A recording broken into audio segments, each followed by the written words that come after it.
Teman-teman, kita mau nyore. Tapi cepat masker dulu ya. Soalnya dia habis tempat umum. Jadi kita walaupun PPKM sudah selesai, tapi tetap haruslah pakai masker buat jaga-jaga. Tapi sekarang karena sudah di mobil, jadi jalan.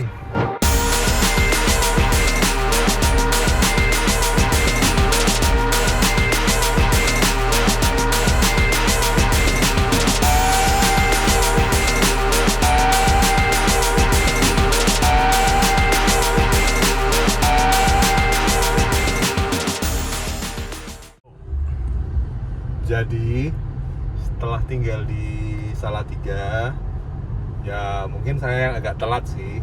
Cuma ternyata ada istilah namanya nyore.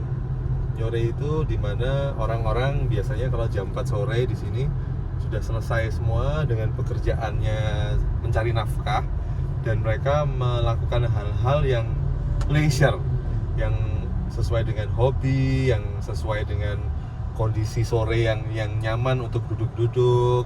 Nah, jadi kalau di Salatiga di saat sore hari begini, ini kayak jam sekarang nih, orang sudah mulai mencari tempat-tempat yang asik buat duduk-duduk, buat foto-foto, buat mancing kalau yang hobi mancing, kalau yang hobi layangan buat layangan. Nah, hari ini kita nyore. Nanti ada beberapa tempat yang menarik yang bisa kita lihat bagaimana nyore cara Salatiga.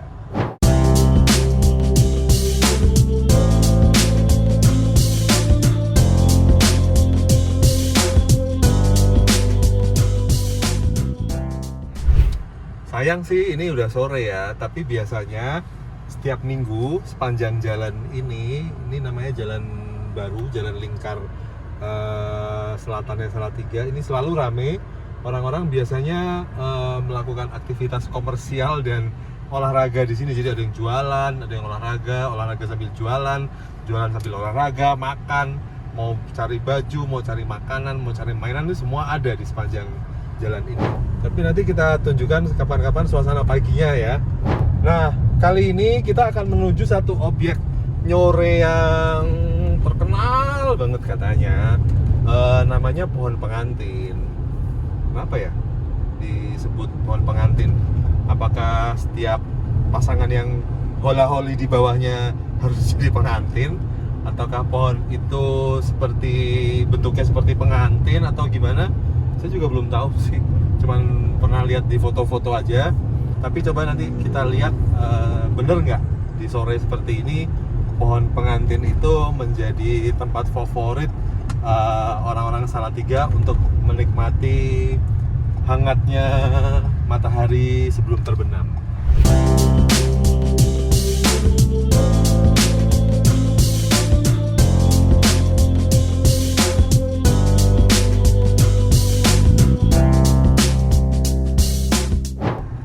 Tunggu, pohon pengantin di depan mata.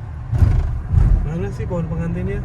Dari tadi kok nggak kelihatan ada pengantin at all. Ini dia teman-teman pohon pengantinnya. Coba ya, nanti kita parkir sebentar, kita lihat apakah benar orang-orang itu menghabiskan sore hari dengan menikmati keindahan pohon pengantin.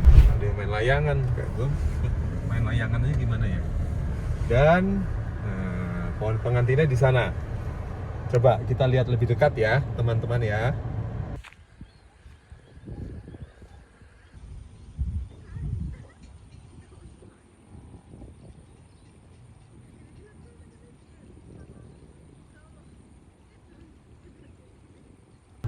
Sekarang kita jalan pelan-pelan ya. Ini namanya Jalan Diponegoro. Ini kalau di zaman Belanda namanya Tuntangweg, karena ini yang menghubungkan Salatiga dengan Tuntang. Jadi satu Jalan Diponegoro ini dulu hanya diperuntukkan untuk orang-orang Eropa yang waktu itu mendominasi penduduk di Salatiga. Nah, kita belok kanan ya. Ini juga menarik. Ini adalah sebuah jalan yang memang diperuntukkan sebagai pusat keramaian anak muda. Ini itu dari material jalannya aja sudah dibedakan. Jadi dia pakai paving block gini ya. Nah, dari jauh sudah bisa dilihat kan, itu pemandangannya, ada gunung di belakangnya, terus melihat banyaknya sepeda motor yang diparkir, rasanya sudah jelas ini tempat buat makan-makan dan ngumpulnya anak muda Salatiga yang semua parkir di kanan kiri. Kalau malam rame, sering ada festival juga, festival Walter Mongin Sidi. Ada toko-toko juga buat memenuhi gaya hidup pemuda-pemuda dan pemudi di Salatiga. Nah, ini adalah salah satu tempat nyore juga buat anak-anak Salatiga. Tapi tempat ini sebenarnya menarik karena dia berada di Jalan Kartini yang sebenarnya dulunya adalah pusat pendidikan. Jadi ada semua sekolah SMP, SMA, termasuk SMP saya, itu ada di jalan ini. Nah, tempat ini dulunya disayembarakan untuk mendapatkan desain terbaik dari fasilitas yang dipakai buat skateboard, dipakai buat pedagang kaki lima. Pemenangnya adalah Daniel Mirmanu, arsitek dari Surabaya. Dan waktu itu desainnya menurut saya menarik sekali ya, warnanya putih, kemudian ada level yang menarik atas dan bawah, kemudian ada tempat-tempat yang disediakan untuk pedagang kaki lima. Tapi sekarang kondisinya setelah 5 tahun, ya mungkin memang orang selalu berpikir bahwa fasilitas publik yang menarik untuk anak-anak harus warna-warni. Nah, sekarang dibuat warna-warni. Menurut saya aslinya jauh lebih bagus. Nah, ini jadi sepanjang jalan ini itu banyak sekolah-sekolah terkenal di Salatiga. Ada SMA 3, ada SMP saya, SMP 1. Saya sekolah di sini sampai kelas 2. Nah, ini SMP 1 sekolah saya. Halo SMP 1. Nah, ini.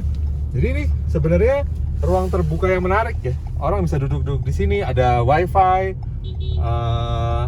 Tapi entah kenapa hari ini sepi.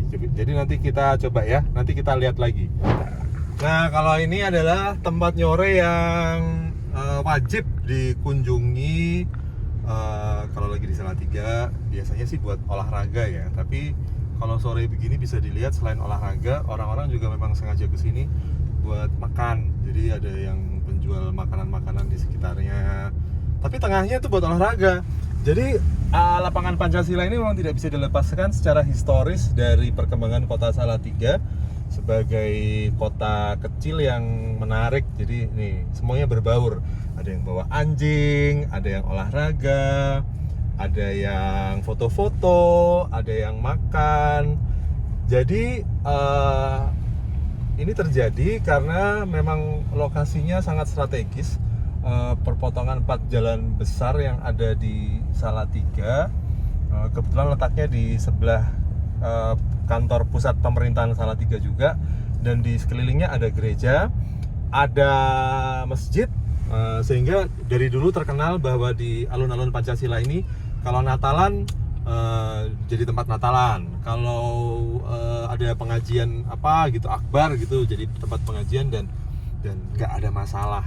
Ya, yang terbaru sekarang nggak tahu sih, tapi mulai ada tempat mainan anak-anak yang bisa dipakai secara gratis. Ya, walaupun menurut saya desainnya masih bisa lebih bagus sih sebenarnya. Tapi ya udahlah, biarkan aja sekarang seperti ini dulu, karena secara fungsi menurut saya dia bekerja dengan baik. Semua orang sangat nyaman di sini, inklusif sekali, tidak ada strata. Semua bisa memanfaatkannya di waktu dan tempat yang sama. Rame kan? Jadi lapangan Pancasila ini memang kalau hari Minggu kayak begini. Ada odong-odong, ada orang bawa anjing, ada ibu-ibu bercadar, jalan-jalan sekeluarga, semuanya jadi satu di lapangan Pancasila Salatiga.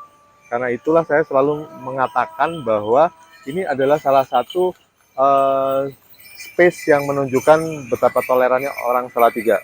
Nggak tahu sih toleran apa cuek apa apatis, tapi menurut saya menarik apa yang terjadi di sini karena semua orang bisa menjadi dirinya sendiri, nggak ada yang malu-malu gitu. Kan kita sudah melihat tempat-tempat yang enak untuk nyore ya di Salatiga, tapi nanti mulai bulan September mungkin akan ada alternatif tempat nyore yang menarik di Salatiga yang akan ada di Jalan Sukowati. Nanti akan ada tempat makan, akan ada juga tempat ngopi yang walaupun kecil, tapi karena bangunannya memang dibuat sedemikian rupa untuk menjadi sebuah penanda baru di Salatiga, pasti akan mengundang keramaian untuk orang-orang datang dan menikmati apa yang akan disajikannya. Kalian tunggu saja. Nah, setelah ini saya akan pulang ke rumah dan menunjukkan bahwa menikmati sore yang paling benar sesungguhnya ya di rumah. Karena rumah kita sendiri, kita tidak perlu ketemu orang-orang, kita bisa melakukan hal-hal yang mungkin di hari biasa atau di hari kerja tidak sempat kita lakukan. Yuk, langsung ke Selojene.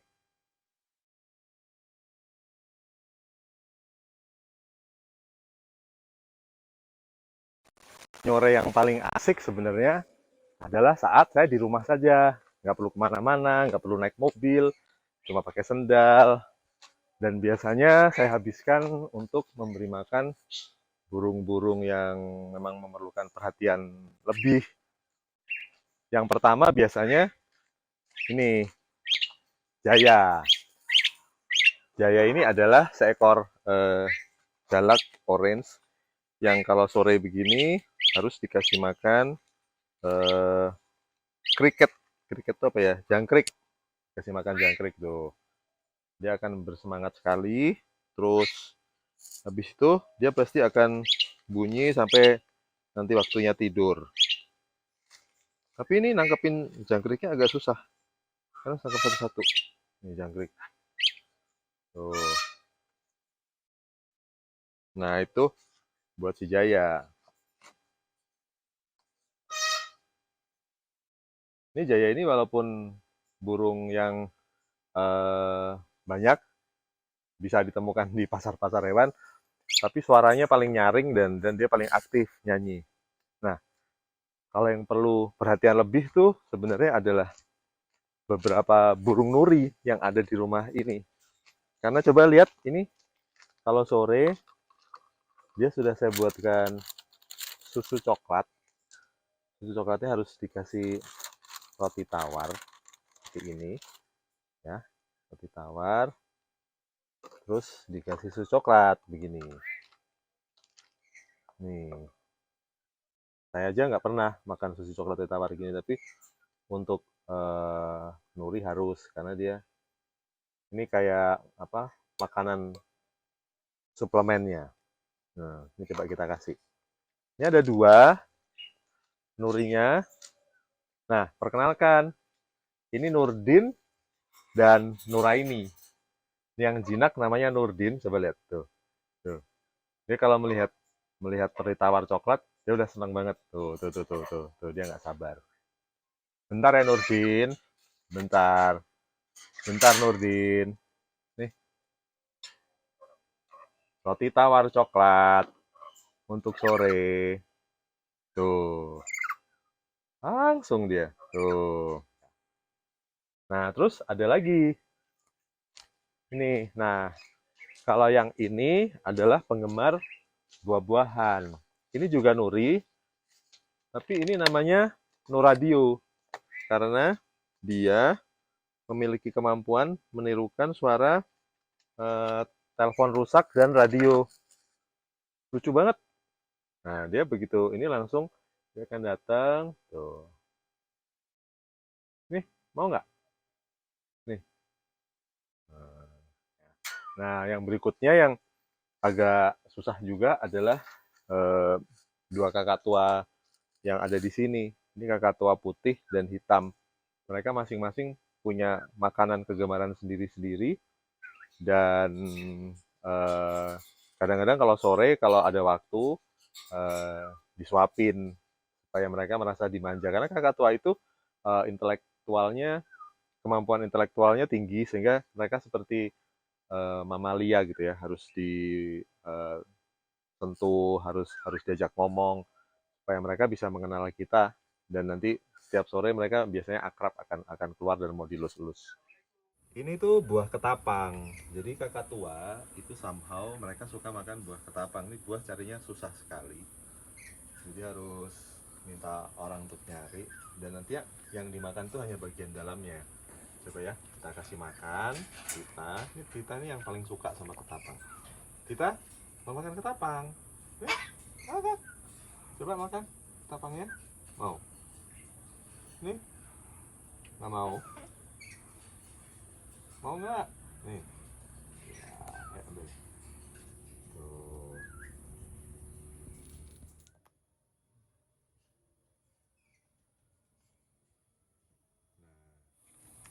Nah, kalau yang putih dia lebih suka biji bunga matahari.